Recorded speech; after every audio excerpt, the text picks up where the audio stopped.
सबसे प्रसन्न करना प्रभु मैं किसी योग्य नहीं। भगवान स्वयं अपने श्री मुख से कहते हैं एकादशी स्कंद भागवत में, व्रतांश यज्ञ छंदांश तीर्था नियमा यमा यथा वरुंधेत सत्संगा सर्वसंगो पहो ही माम। मैं बड़े बड़े व्रत से वश में होने वाला नहीं, मैं बड़ी बड़ी यज्ञों से वश में होने वाला नहीं, मैं नियम संयम से वश में होने वाला नहीं। अगर मैं वश में होता हूं तो साधु संग से होता हूं। तो साधु संग क्या? भगवान की शरण। हे नाथ मैं जैसा हूं आपका हूं। यही भगवान को प्रसन्न करने का सबसे श्रेष्ठ उपाय है, क्योंकि हमारे पास और कुछ नहीं है। जैसे हम कहते हैं भगवान को भोग लगाएं, यार वो पूरी सृष्टि को पवाता है, हम उसको क्या भोग लगाएं। अब हम कहते हैं व्रत उपवास रहने इतने से क्या होने वाला है, यज्ञ करे तो उन्हीं की वस्तुओं से, दी हुई वस्तुओं से यज्ञ कर रहे हैं। सबसे बढ़िया बात है भगवान की शरण होना। हे नाथ मैं आपका हूं, जैसा भी हूं पर आपका हूं। हमें ये दावा नहीं है कि मैं आपके लायक हूं, पर नाथ जैसा हूं आपका हूं। प्रभु मैं आपकी शरण में हूं। सबसे बढ़िया बात है कोटि विप्र बदला गए जाहु, सब पॉजिटिव हो जाए।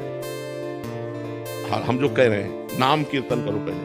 भगवान विष्णु का भी 1000 नाम कीर्तन है शास्त्र, लेकिन आधा घंटा कोई नाम कीर्तन करो जो नाम प्रिय हो आपको। हरे कृष्ण श्री राम जय जय, जो भी राधा राधा राधा, खूब जोर जोर से भगवान नाम कीर्तन करो और चलते फिरते नाम जप करो। फिर देख लो आप उसका परिणाम, फिर आप खुद अनुभव करें। लेकिन लंबे समय तक 2-4 दिन किया फिर पाप कर लिया, फिर 2-4 दिन किया पाप किया, वो बात नहीं है। पाप आचरण रोक करके लंबे समय तक करो तो तुम्हारे पाप नष्ट हो जाएंगे, सफलता हाथ लग जाएगी। सबको सफलता क्यों नहीं प्राप्त होती, सबको सुख प्राप्त क्यों नहीं होता, लेकिन सब लोग सुख के लिए ही कार्य करते हैं और दुख क्यों प्राप्त होता है? उसका कारण पाप है।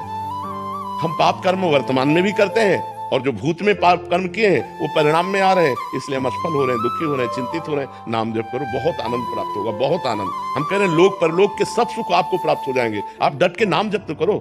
जैसे लोग कहते हैं कि नाम जप करने से क्या खाना मिल जाएगा, तुम खाना की बात क्या करते हो? अगर भगवान का नाम जप करो तो लोक परलोक सब जगह सुख प्राप्त होता है। जहां पाप नष्ट हुए तो सुख ही सुख घेर लेता है। और अगर भाई पाप कर्म करोगे तो पुण्य के प्रताप से ये मिल जरूर सकता है, लेकिन तुम्हारा नाश हो जाएगा। अंत में तुम्हारा नाश हो जाएगा, अंत में तुम जीरो पे होगे, कुछ तुम्हारे पास नहीं होगा। अगर नाम जप कर रहे हो, आज दुखी हो, चिंता मत करो, कल सुखी हो जाओ। हमको भोजन तक नहीं मिले 8-8 दिन, जो आज हम आपको प्रमाण दे रहे हैं कि हम गाड़ी पे चल रहे हैं, तो कल हमको भोजन नहीं मिला।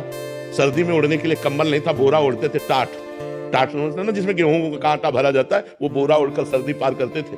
और आज हम आपको क्या बताएं, जब आप समझ लो यही है तो क्या व्यवस्था नहीं होगी।